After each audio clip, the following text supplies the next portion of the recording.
Israeli strikes in Beirut's southern suburbs left this branch of a Hezbollah-linked financial institution in ruins. And in other parts of Lebanon on Monday, similar scenes. Israel has shown no sign of reining in its offensives in Lebanon and Gaza after killing the leaders of Hezbollah and of Hamas, militant groups that are both sponsored by Iran.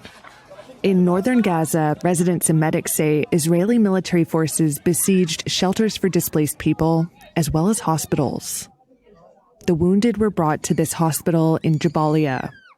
More than 24 people were killed in strikes in Jabalia and elsewhere, Palestinian health officials said. In Beirut on Monday, there was a push for diplomacy. The Arab League Secretary General called for an immediate ceasefire in Lebanon.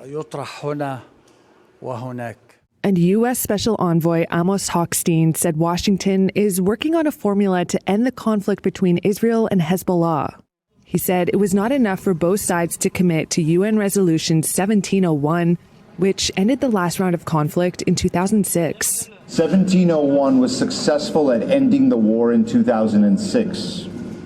But we must be honest that no one did anything to implement it.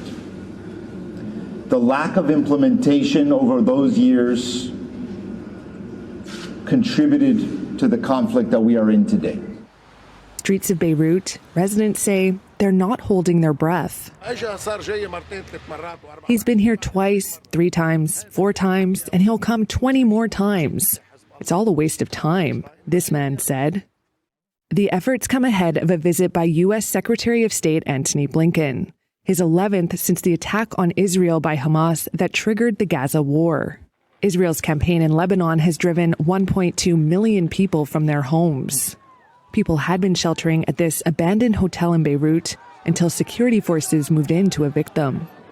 Israel says it wants to drive out Hezbollah fighters from the border region so tens of thousands of Israelis can return.